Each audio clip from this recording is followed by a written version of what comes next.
Sobrang galit ni Kumaring Christine, oh. Hinarangan yung daan namin.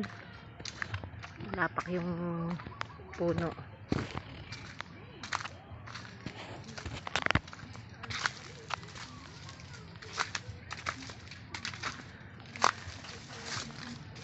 Hinarangan yung daan sa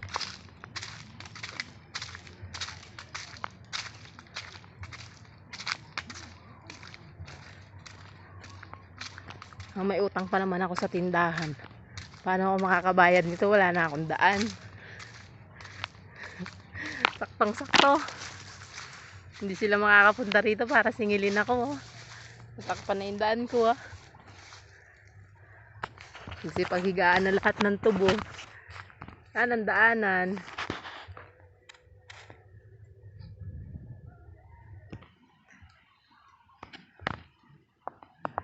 Yan, saktong sakto sa daanan ko. Sa daanan namin.